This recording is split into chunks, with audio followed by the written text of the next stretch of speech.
Hello everyone, welcome back to the channel. Today we're diving into one of the most shocking and controversial events to come out of the ongoing Russia-Ukraine war. Reports emerged that Ukrainian robotic systems managed to strike at one of the most symbolic and expensive buildings in Russia, the Moscow Federation Tower, a project valued at around $3 billion. This tower has long been a symbol of modern Russian wealth, technological progress, and Moscow's claim to being a global hub for business. What makes this story fascinating isn't just the strike itself, but how it connects to the broader narrative of modern warfare, the resilience of high-value structures, the unexpected use of robotic strike systems, and the political shockwaves that followed. In this video, we're going to unpack the event the same way you would examine a high-tech product or project. Looking at the exterior, interior, performance, safety features, unique selling points, price, and of course, drawing some conclusions about what it all means moving forward. The exterior of the Federation Tower has always been one of its most distinctive features. Located in the Moscow International Business Center, it is one of the tallest skyscrapers in Europe, standing as a pair of twin towers, the East Tower and the West Tower. Its sleek glass facade is designed to reflect both the city skyline and natural light, symbolizing transparency and wealth. When Ukrainian Robotic struck the building, much of the attention centered on how such a vast and seemingly secure structure could still be vulnerable. The exterior, made up of reinforced steel frames and specialized glass, is marketed as resistant to both fire and impact. However, while it was never designed to resist direct military-grade attacks, the fact that the facade still stood after the incident reveals something about both the engineering resilience and the limitations of architecture against modern military threats. On one hand, the shattered sections of glass served as a reminder of vulnerability. On the other hand, the skeleton of the building remained intact, suggesting that the designers had not just aimed for beauty but also for durability. The interior of the Federation Tower tells another part of the story, though we'll keep it brief here. Inside, the building was known for its luxurious office spaces, elite apartments, and world-class amenities. Marble floors, modern elevators, and panoramic views were its trademarks. When the robotic strike occurred, videos and photos showed damaged interiors, broken glass littered across floors, sprinklers triggered, and smoke-filling sections of the halls. Yet, much of the luxury remained visible even in chaos. The brief look inside painted a picture of contrast, high-end finishes colliding with the harsh reality of conflict. People sheltering in expensive conference rooms or lobbies highlighted how no level of wealth or design could completely insulate civilians from the consequences of modern war. When we consider performance, this is where the story becomes truly striking. Performance, in this context, refers to how both the robotic strike system and the building itself functioned under stress. For Ukraine, the deployment of robotic strike technology represented a leap in asymmetrical warfare. These robotic systems, whether drones or semi-autonomous strike platforms, are engineered for precision, low visibility, and maximum disruption. They are not as expensive as traditional cruise missiles or fighter jet sorties, yet they deliver psychological and political results that far outweigh their size. Their performance in reaching the Federation Tower showed that defenses around Moscow, considered some of the most advanced in the world, could be breached.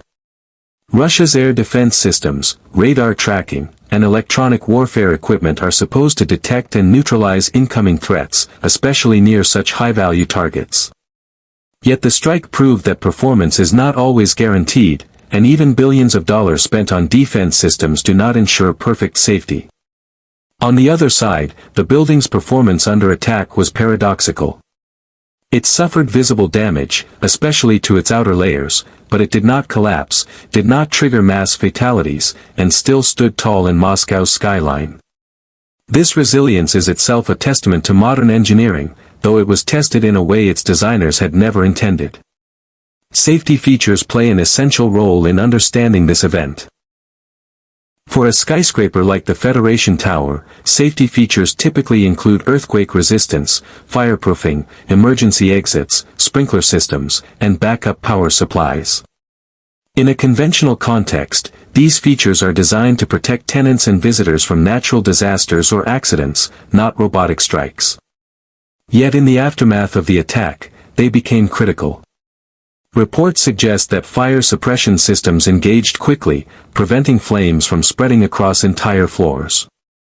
Emergency protocols allowed for the evacuation of staff and residents. Even elevators, designed to switch into emergency mode, functioned as intended, highlighting that while the building wasn't armored against war, it was still capable of minimizing harm. In the broader sense, though, the event underlined that no safety system within civilian infrastructure can fully prepare for military-grade technology being used against it.